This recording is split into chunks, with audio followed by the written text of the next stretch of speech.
Olá a todos. Ah, Na aula de hoje iremos abordar as características que diferenciam o senso comum, o conhecimento comum, do conhecimento científico, né? Para um aluno que está a dar os seus primeiros passos no mundo acadêmico, numa formação de base científica, que é um curso de licenciatura, um curso superior, é importante fazer bem essa diferenciação entre as formas de conhecimento comum e a forma como a ciência está estruturada para também produzir conhecimento, né? Portanto, para sabermos o que é ciência, o que é conhecimento científico, é importante distingui-lo do que é chamado conhecimento comum. De uma forma genérica, o conhecimento comum é o conhecimento que se produz no dia a dia, né? Nós nascemos, crescemos, convivemos com os nossos pais, com os nossos vizinhos, frequentamos instituições religiosas, instituições culturais. Portanto, há um conjunto de espaços de socialização que nós transitamos, e dentro destes espaços nós vamos adquirindo valores, vamos adquirindo experiências, conhecimento, vamos adquirindo aquilo que se chama de hábitos, de práticas, e esta experiência vai consolidando em nós um conjunto de comportamentos e de valores. Vai consolidar em nós uma forma, um olhar sobre o mundo, uma forma de interpretar o mundo, a partir de um conjunto de conhecimentos produzidos na própria comunidade, pela cultura local, pela aquilo que é a percepção do cidadão comum, né? Por outro lado, nós temos conhecimento científico, que é produzido a partir de metodologias adequadas e que obedece a toda uma lógica, a toda uma metodologia que a ciência construiu e que procura, dentro daquilo que é possível, basear-se em factos, em evidências, em provas concretas, em dados, em demonstração, ou seja, tudo que normalmente os alunos começam a ter esse primeiro contacto com a ciência e as suas formas de organização no ensino secundário, mas é no ensino superior que é um espaço de excelência de produção de conhecimento científico, de familiarização com o conhecimento científico. Se tomarmos como exemplo, podemos ver, por exemplo, aqui a diferença entre geocentrismo e o heliocentrismo. O geocentrismo era conhecimento comum, aceite, e que afirmava que a Terra estava fixa no universo e os planetas e astros, o Sol, etc., giravam em torno do Sol. Aliás, tudo isso girava em torno da Terra. A teoria geocêntrica, portanto, afirmava que a Terra se encontrava no centro do universo. Isto era um conhecimento comum e foi um conhecimento que se tornou padrão. Todas as pessoas acreditavam, quer dizer, até nós todos os dias vimos o Sol nascer de um lado, de uma ponta, e esconder da outra ponta. Nós observamos o movimento da Lua, as estrelas, quer dizer, os nossos olhos facilmente podem acreditar de que realmente a Terra é fixa e plana e que os outros astros e planetas é que se movem, né?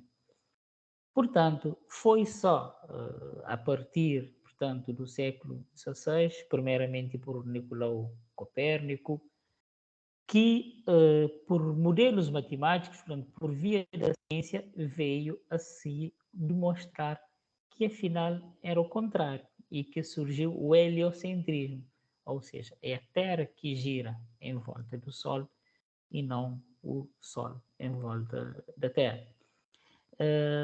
Isso podemos tomá-lo como um exemplo entre aquilo que é o conhecimento comum e o conhecimento científico. Era conhecimento comum, era o conhecimento que era defendido pela Igreja e pelos conhecedores dos saberes clássicos e, portanto, esta revolução no pensamento só foi possível com recurso ao conhecimento científico. Então, podemos tomar isso como um exemplo, como uma referência.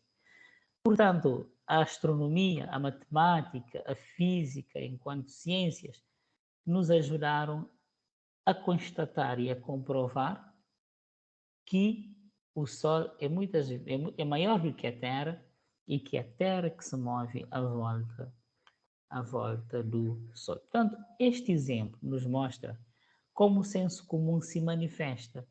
O senso comum se manifesta através dos ditados populares, das crenças, não é? O senso comum é um conjunto de saberes acumulados pelo homem e que ajudam a sobreviver e a resolver os problemas do dia a dia. Podemos, assim, afirmar que o senso comum é um saber não sistematizado, mas não deixa de ser um conhecimento útil. Portanto, aqui não estamos a estabelecer juízos de valor. Um não é melhor ou pior que o outro. São formas de conhecimento com características diferentes. Podemos tomar também como exemplo daquilo que hoje é um conhecimento comum, que é, por exemplo, Gênesis. Se nós tomamos como exemplo a criação do mundo. Seguindo o Gênesis, portanto, o mundo foi criado em 7 dias, não é? Portanto, a criação do mundo foi um ato de Deus. Deus, com as suas palavras, formou cada elemento do universo e deu vida a todas as criaturas que existem no universo. Portanto, no início da criação, a Terra não tinha nada, a Terra não havia trevas, não havia luz, não havia nada, não é? Portanto, por decisão divina, no primeiro dia da criação, Deus disse: haja luz, e fez-se luz, não é? E a partir da luz, Deus dividiu, portanto, o dia da noite, portanto, a escuridão é a ausência de luz, a presença de luz é dia, não é? No segundo dia, Deus criou o céu. No terceiro dia, criou-se a Terra e os continentes, não é? Surgiram os continentes, houve uma separação entre as águas e os oceanos e o espaço terrestre, não é? Deus cobriu a Terra de vegetação. No quarto dia, Deus criou os corpos celestes, criou os animais das mais diversas espécies. No sexto dia, Deus criou os animais terrestres. E no sétimo dia, Deus descansou. E isto é um conhecimento que é aceito e assumido por uma larga franja da população, mas que é um conhecimento produzido no campo religioso que não tem respaldo científico, né? Portanto, a biologia, a história, e dentro da história podemos incluir também a paleontologia, a antropologia, a química, a física, um conjunto de ciências que auxiliam no estudo daquilo que é a origem da humanidade, portanto, não corroboram desta linha, não é? Portanto, não seguem aquilo que Gênesis nos propõe, porque, com base em outras evidências, encontram outras referências.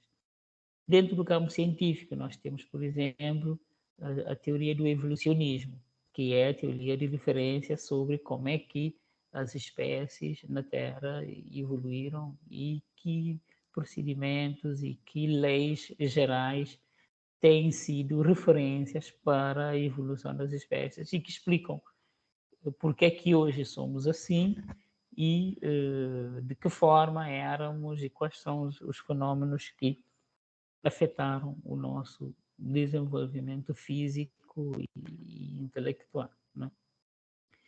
Portanto, há uma grande diferença entre as nossas verdades cotidianas, não é? o nosso saber cotidiano e o conhecimento científico. O senso comum não se caracteriza pela investigação, pelo questionamento. Essas são as características da ciência, né? O senso comum fica pelo imediato das coisas, caracteriza-se pela subjetividade.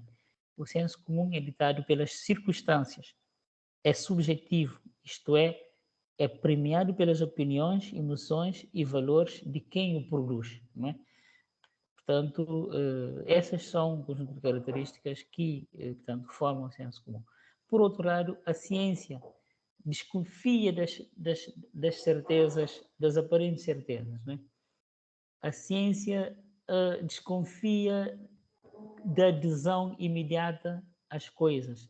A ciência desconfia da ausência de crítica, não é?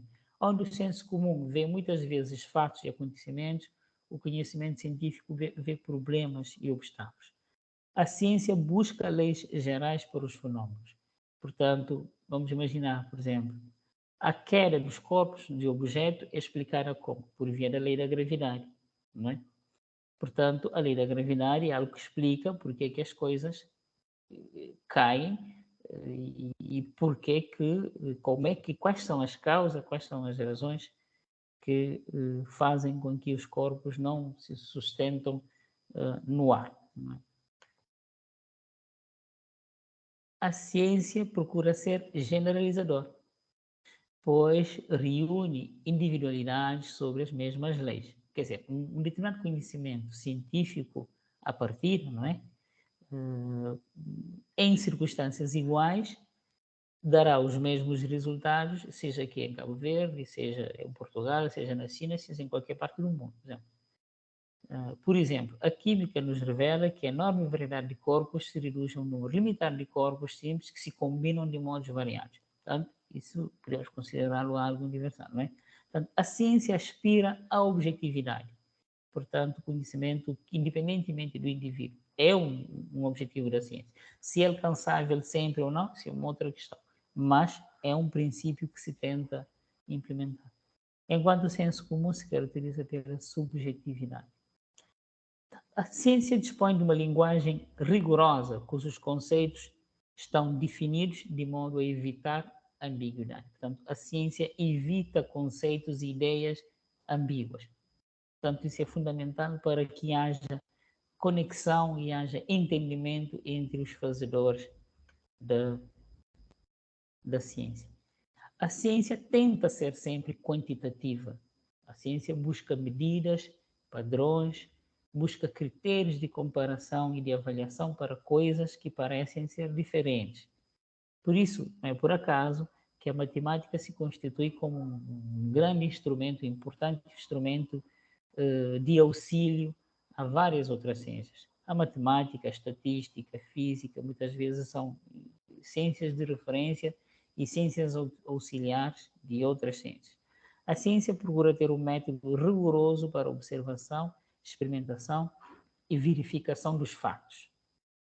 Diferentemente do senso comum, que muitas vezes é marcado pelo sentimento, o conhecimento científico tenta ser racional, ou seja, tenta atuar sempre com base na razão. A razão se baseia na lógica e na evidência dos fatos, não é? E, portanto, quem pôde assistir às aulas teve a oportunidade de analisar esse texto, que é um texto que nos conta um diálogo entre um menino da comunidade étnica, do grupo étnico dos Azande, portanto, que ficam no sul do Sudão, portanto, no meio do continente africano. É um pequeno texto que nos retrata o diálogo entre uma criança e um cientista, neste caso, um investigador, um antropólogo, Evans Pritchard. E este diálogo nós podemos considerá-lo um diálogo entre o senso comum e a ciência, entre conhecimento local, conhecimento da comunidade e conhecimento acadêmico, né? A forma como o menino expõe os seus argumentos e contra-argumenta os argumentos do antropólogo Evans Pritchard nos dá de uma forma muito suave este debate que sempre existe entre o senso comum e o conhecimento científico. Portanto, quem acompanhou as aulas, com certeza teve contato com esse texto e pôde refletir sobre o que este texto nos traz. Portanto, o conhecimento comum versus o conhecimento religioso nos obriga também a refletirmos sobre o conceito de objetividade e de subjetividade, não é? E quão importante estes dois conceitos são para aquilo que é a construção de um conhecimento científico. Já vimos que a ciência procura sempre a objetividade. Portanto, objetividade e subjetividade são palavras de plenas conotações, não é? Positivas no primeiro caso, nesse caso, por exemplo, objetividade é o que se quer, não é? A subjetividade é o que não se quer, se tratando de conhecimento científico, não é? Especialmente no que se refere à construção do conhecimento, portanto, procura-se um rigor, procura-se, portanto, objetividade, procura-se que o padrão seja sempre esse, não é? Portanto, dentro daquilo que é a cultura ocidental, a expectativa dominante é que, portanto, a objetividade do conhecimento ganhe destaque.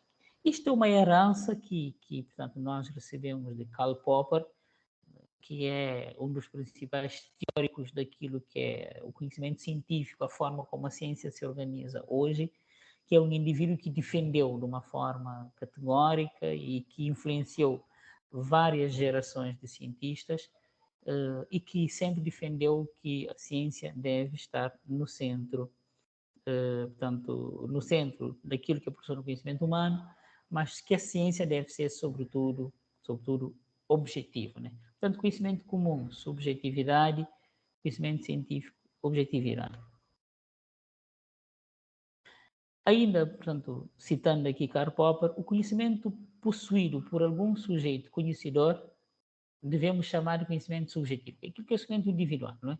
Apesar do facto de que simplesmente não existe conhecimento subjetivo puro ou genuíno ou alterado, não é? Quer dizer, o conhecimento é sempre fruto de interações. Não é? Para Popper, nem o mundo físico, nem o mundo das nossas percepções conscientes, das nossas sensações, instituições subjetivas, podem servir de base a um conhecimento objetivo. A subjetividade, portanto, condiciona a construção do conhecimento. Portanto, para Popper, nós podemos ver aqui, o cientista deve ser o mais mais objetivo possível. Não é? Por outro lado, nós temos Michael Polanyi. Polanyi nos defende, portanto, nos mostra que é verdade que a objetividade é importante, sim, mas que nem sempre nós somos humanos. E como seres humanos que somos, existe sempre alguma subjetividade naquilo que fazemos.